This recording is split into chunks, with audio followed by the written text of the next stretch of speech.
Hello friends, welcome back to my channel. I hope आप सब सही होंगे। हम यहाँ पे लूसन ख़त्म कर रहे थे। हमने चैलेंज रखा था 45 डेज़ का। 45 डेज़ में हमें पूरा लूसन ख़त्म करना है। हिस्ट्री, ज्योग्राफी, पॉलिटिक्स, साइंस सब कुछ ख़त्म करना है यहाँ पे 45 डेज़ में। ऐसा क्यों? क्योंकि अभी बहुत सारे एग्ज़ाम्स आ रहे हैं, एसएससी के और भी एग्ज़ाम्स आ रहे हैं।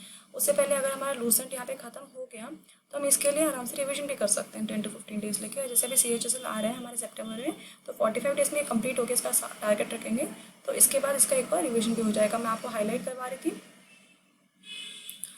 मैं आपको हाईलाइट करके जो जो इंपॉर्टेंट है वो सब मैं आपको बता रही थी यहाँ पे।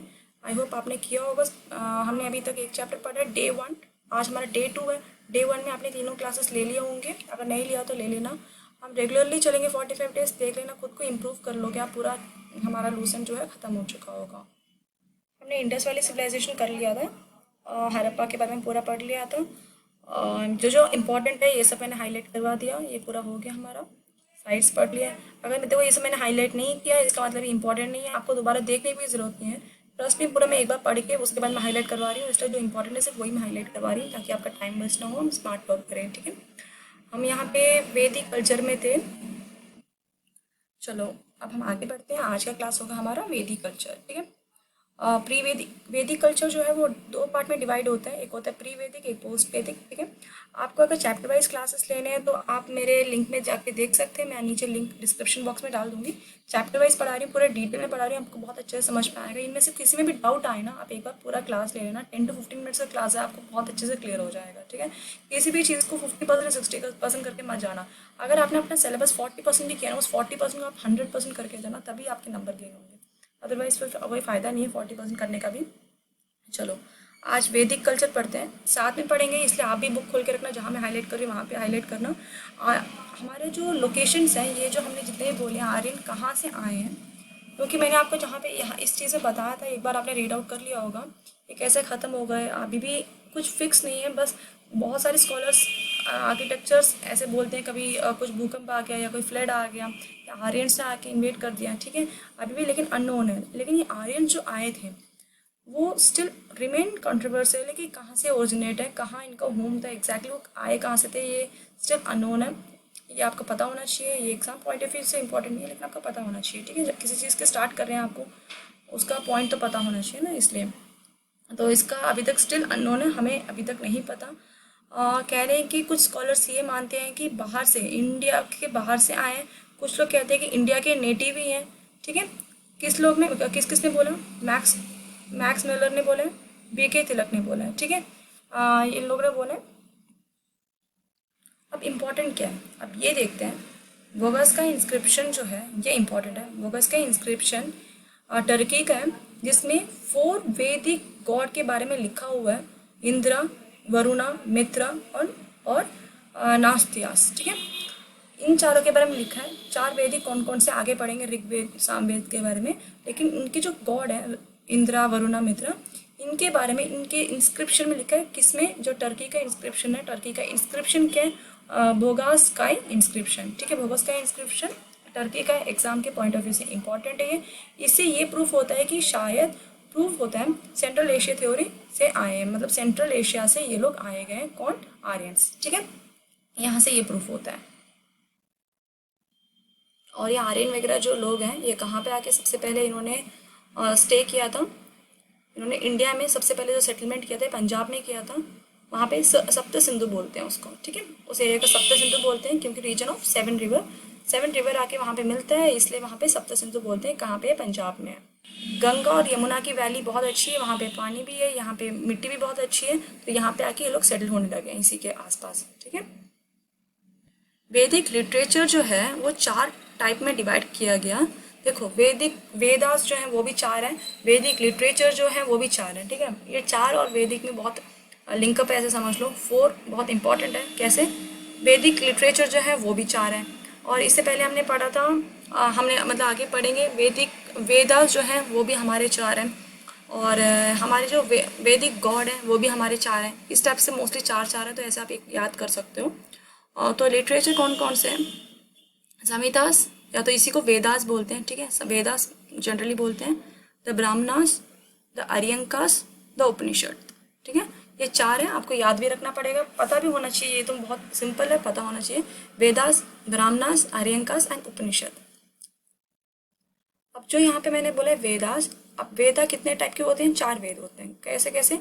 ऋग्वेद, सामवेद, यजुर्वेद एंड अथर्ववेद। 4 वेद होते हैं, ऋग्वेद, सामवेद, यजुर्वेद सॉरी, अथर्ववेद। ठीक है, 4 वेद होते हैं। ये स्टार्टिंग के जो 3 वेद हैं, ऋग, साम, यजुर्वेद, इन तीनों को मिला के हम बोलते हैं वेदांतराय। ठीक है, ये ट्रायो ऑफ वेदास है, याद रखना। इन तीनों में से किसको बोलते हैं? वेदांतराय। किस किस को? ऋग्वेद, सामवेद एंड यजुर्वेद, इन तीनों को हम बोलते हैं। स्टार्टिंग में इन तीनों को ही मानते थे, फिर लास्ट में इसको भी मानने लगे, वेदों में ज्वाइन कर लिया था। याद रखना, ऋग्वेदा जो है वो कलेक्शन ऑफ लिरिक्स है।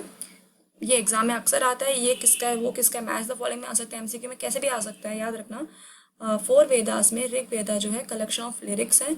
ये सबसे ओल्डेस्ट टेक्स्ट माना जाता है वर्ल्ड में। याद रखना, oldest text in the world is Rigveda.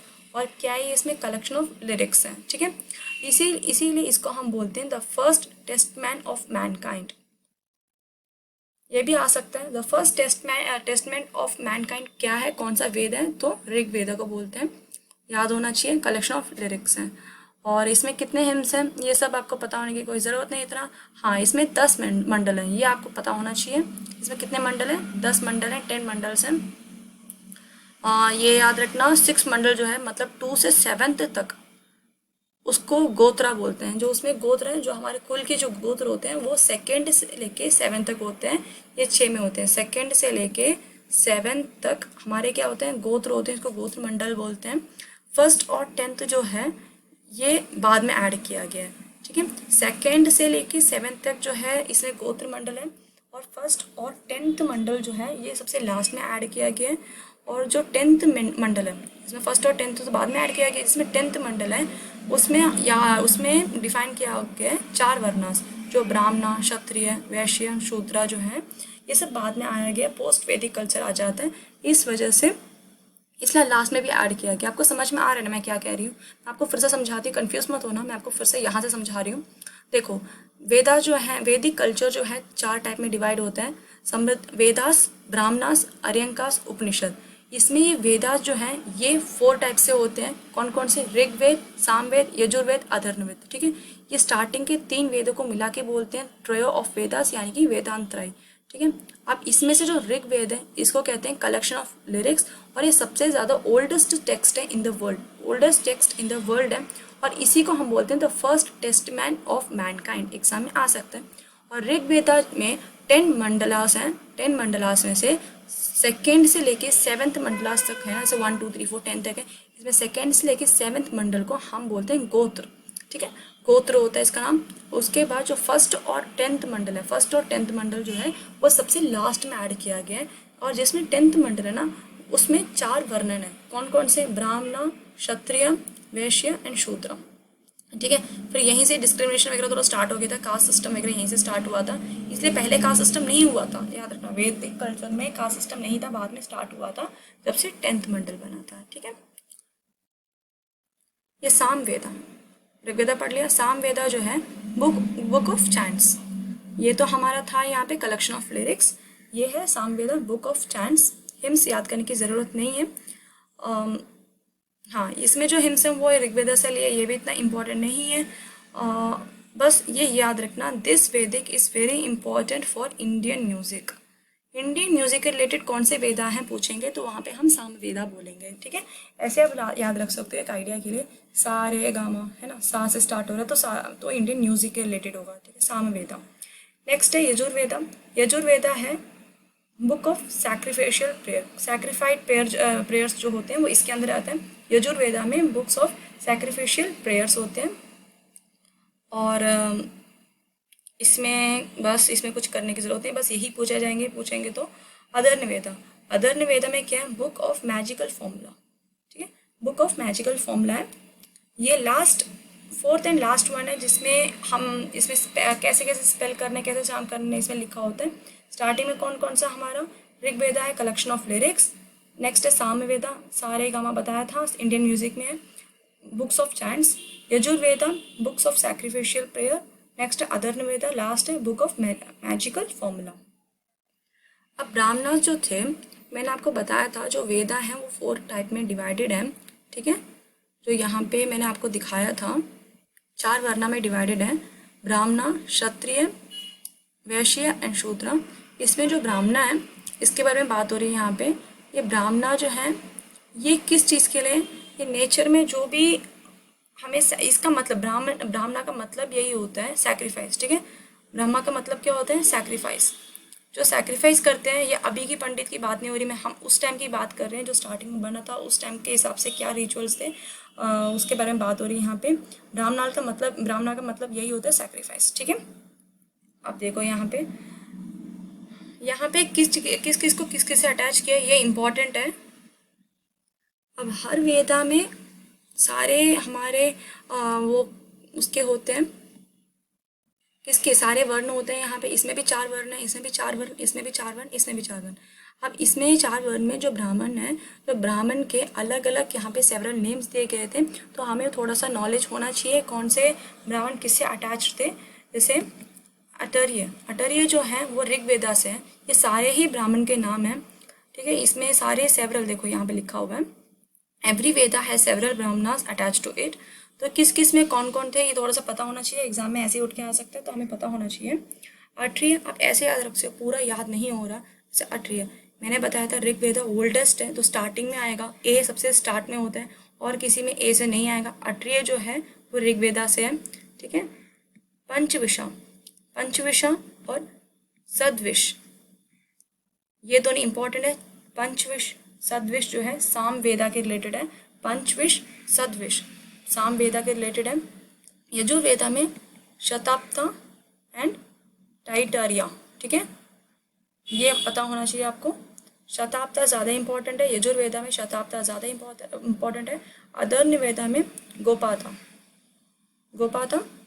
Last है, गो ऐसा हम याद रख सकते हैं, लास्ट वेदा आपको पता है तो हम गो बोल रहे हैं, गोपाता, ठीक है। आप उपनिषद के बारे में पढ़ेंगे। उपनिषद कौन होते हैं, फिलोसोफर होते हैं। जैसे ब्राह्मण जो होते हैं सैक्रिफाइस होते हैं, वैसे उपनिषद कौन होते हैं, फिलोसोफर होते हैं। इसमें मेनली आप ये याद रखना 108 उपनिषद होते हैं, ये इंपॉर्टेंट है। और इसमें ये इंपॉर्टेंट है कि कौन सा ओल्डेस्ट उपनिषद है, ठीक है। यहाँ पे क्या लिखा है, बृहन्द्र अनायका, ये इंपॉर्टेंट है, ओल्डेस्ट उपनिषद है। इसके बाद ये है कि कितने वैदिक ट्रेडिशन होते हैं, तो 6 लिटरेरी वर्क्स होते हैं। इसके अलावा कोई इंपॉर्टेंट नहीं है यहाँ पे, लेकिन यहाँ पे ये इंपॉर्टेंट है। द ओल्डेस्ट ग्रामर, ये एग्जाम में काफ़ी बार पूछ चुके हैं। ओल्डेस्ट ग्रामर कौन सा होता है, world oldest grammar in the of the world Panini है। और the oldest dictionary of the world, ये अभी तक पूछा नहीं है, कभी भी पूछ सकते हैं, बहुत इंपॉर्टेंट है। निरुक्ता ये है oldest dictionary of the world. The oldest Jyotisha text कौन सा है हमारा, लगन मुनि, ठीक है। और इसके अलावा द ओल्डेस्ट स्मृति टेक्स्ट कौन सा हो जाएगा, मनुस्मृति है, ये बहुत इंपॉर्टेंट है, एग्जाम में कई बार आ चुका है, यहाँ तक ये इंपॉर्टेंट है। वाल्मीकि किसने लिखा था, सॉरी रामायण किसने लिखा था, वाल्मीकि ने लिखा था।